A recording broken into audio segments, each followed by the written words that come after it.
All right, a few notes on Spanish surnames. The general and overwhelming rule for Spain has been the use of two surnames, but there are outlier variations too that we'll look at. The standard application for surnames in Spain is that the child receives the father's own first name in first place and the mother's first name in second place. Such as mine as an example, Eloy Escagedo Gutierrez. But in the United States, where I was born, generally speaking, we only adopt the first paternal surname, as in Eloy Escagedo, omitting the maternal surname. In recent times, Spain has now allowed for children to be named in the opposite manner, maternal surname first and paternal surname second.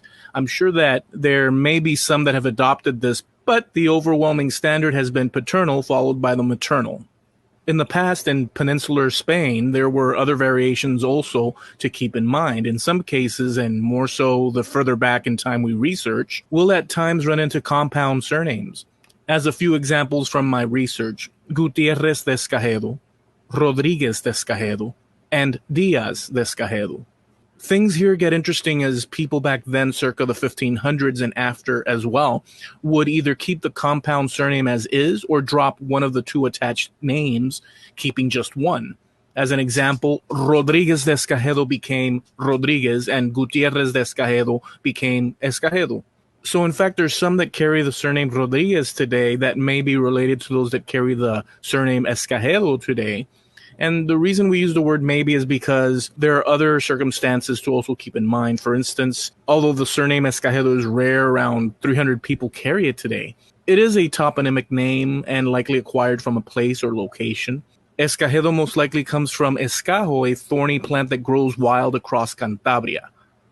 The key idea here is that back in time, there could have been more than just one family which adopted this surname. Although in this case, it appears regional to Cantabria as far as we can study. There's other surname variations for places, things, and first names that become surnames, such as Espejo, which is mirror, de la Riva, river's edge or seaside, Rodriguez, son of Rodrigo, of which the earlier form was from the Visigoths, son of Hrodric. Now, in some towns in the north, surname application varied from the standard paternal first and maternal second. In some cases, a child would acquire both of their father's surnames and none from their mother.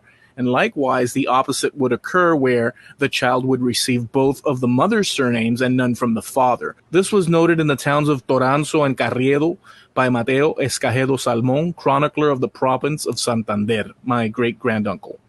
There's also other considerations such as spelling variations. For instance, Escajedo is also written as Escajedo with a J or Escajedo with an X, or Ceballos with a C can also be written as Zeballos with a Z. In many cases, these different ways of spelling the same surname would occur within the same family and among siblings. And to yet again add another layer of variation, the scribes and notaries that recorded records would many times write these surnames differently as well, and sometimes differently even among the same family that they were recording.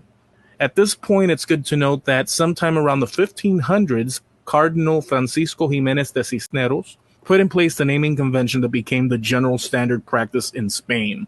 Paternal surname first, followed by the maternal. Before this time, many within the same family could have different surnames depending on occupation, gender, and any other number of factors. This standard facilitated the ability to keep track of family lines back then and helps us today to do our research.